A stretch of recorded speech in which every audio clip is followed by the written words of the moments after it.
Hey, I'm Rob Gantt with the Goose Creek Gazette and the Berkeley Independent. I'm sitting here today with the hardest working man in show business, Roger Lee of the Summerville Journal scene. We're at Coastal Coffee Roasters in Summerville talking a little football. We're into week 4. Roger, tell us a little bit about what's going on in Dorchester County right now. We had some bye weeks, some teams that had bye weeks last week, but everybody's back in action this week, so it should be exciting. Summerville is going to host Goose Creek. That's always a good game. You can pretty much throw out who the favorite is in this game because the Gators are going to bring it. The Green Wave is going to bring it. They don't have any love lost between these two teams. Now the Gators are 0-3, so they are having a little bit of a down year, but I still think it's going to be a pretty good game. Goose Creek's averaging 10 points a game, while Summerville is averaging 26 points a game. Both teams have had some troubles with turnovers, so that's probably the thing to watch in this game is who holds on to the ball and who doesn't hurt themselves probably.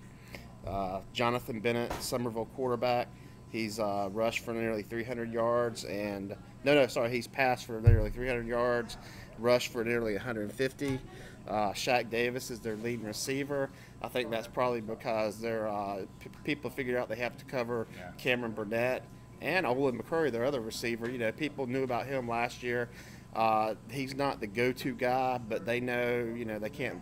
They know they have to keep an eye on Olin. So, but that's a dangerous receiving core he's got, and Summerville seems to be doing well, coming off a loss to Dutch Fork. The way I see it, I think Summerville kind of served notice to the state that they're a team that can't be messed with. They had the lead and lost it, but Dutch Fork has a solid team. Oh man, they just got so many skill guys and they can move the ball so well. But I think I'm not really looking at that as a bad thing that they lost to Dutch Fork by 2 points. I think that's pretty impressive that they hung with them and that they could have won that game. Well, they kind of stamped themselves a contender a little bit. When you hang with the number 1 team in the state, it means you're legit. And maybe if you meet later in the season, you get it done against them the second time. Maybe. Fort Dorchester has Wando, 2 good football programs here in the Low Country. They're always going to have a good contest when they show up to the field. Fort Dorchester suffered a loss to Dutch Fork a couple of weeks ago. I know they're anxious to get back out there and prove that they can play with a team like Wando. Fort quarterback Kerryon Joyner has passed for just under 1,000 yards this season, rushed for just under 200. He's Justin Williams and Raekwon Simmons continue to be his top targets, 2 quality receivers. They've got some other weapons on that team. I think the Fort defense has probably been working pretty hard over the last 3 or 4 weeks. I think you're going to start seeing them kind of piece some things together and maybe start kind of surprising some teams. But they're looking forward to seeing how Fort does over at Wando. Ashley Ridge is hosting West Ashley. West Ashley is a 1-2 record now, but they've played some pretty good teams this year. West Ashley lost 31-27 to Charlotte Christian, independent school out of North Carolina last week. So that was a game they could have won. Dexter Freeman is one of the better running backs in the state, so you can't sleep on him. He's a threat to break it at any time. You can't let him slip out of that backfield. Ashley Ridge is coming off a win. Well, they had a bye week last week, but the week before that they had a win over Colleton County. So Ashley Ridge is now 1-2, looking to get that second win, pull to 500. Their offense is starting to kind of churn out some yards and stuff like that. With them, they have 4 guys who are among the Low Country leaders in tackles this season. Jay Mitchum, Alex DeLoach, C.J. Brown, and Ben Mitchum are kind of anchoring that Swamp Fox defensive unit. And I'm thinking that might be the difference in this game with West Ashley.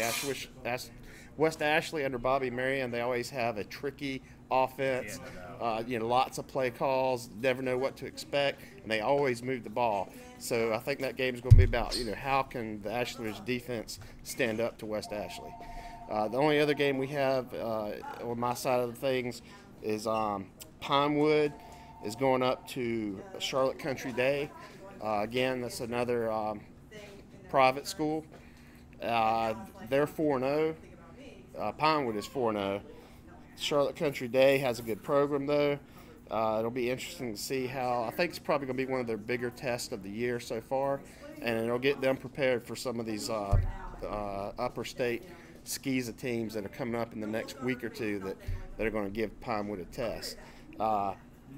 They've had, their quarterback that was going to start this year was injured early in the year. He's going to miss the season, but Sammy Casey has stepped up, done the job there. Tatum Rowland and Jalen Slauson have proven to be his two top targets, two quality receivers. And Matthew Latham at running back is just, he's just having a great year. People are really having trouble stopping Latham, and he plays on the defensive side of the ball. He has a couple of interceptions, I think.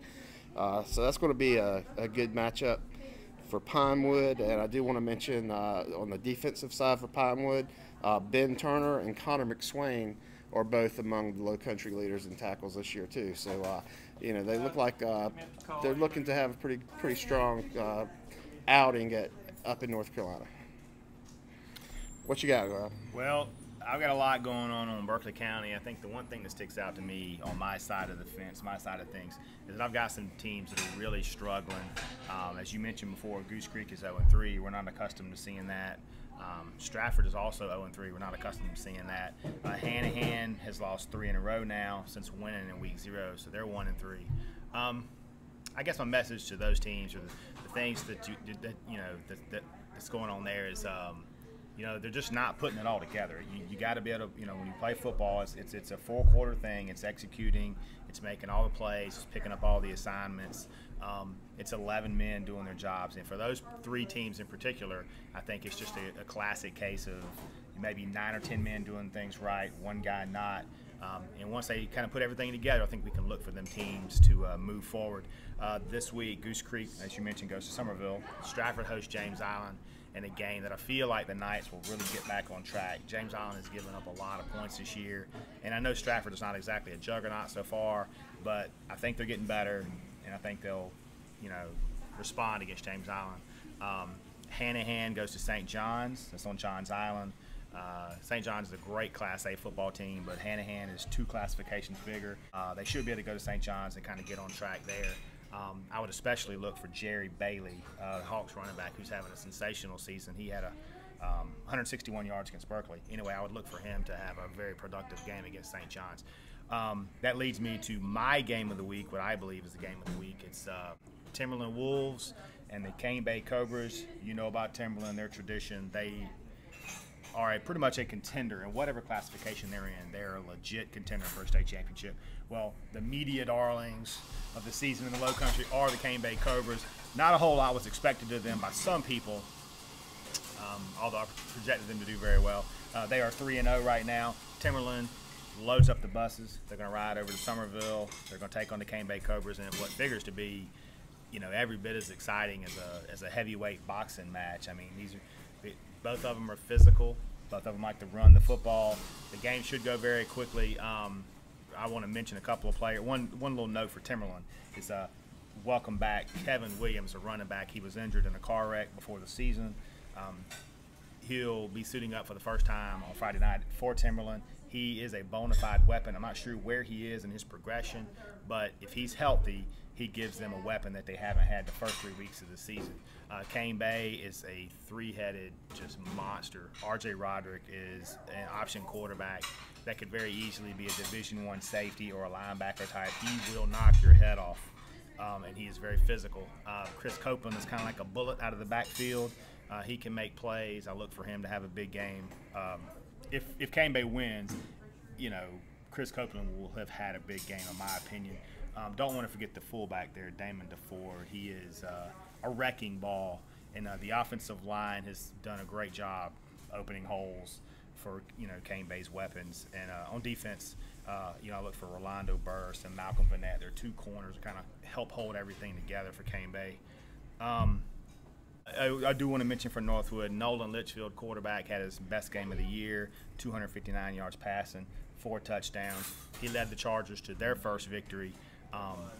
the team that they beat was Dorchester Academy, 47-35. Dorchester Academy's kind of over there in your area, so one of my teams whipped your boys. We're usually used to that. I'm usually used to that, but this year we had some struggles.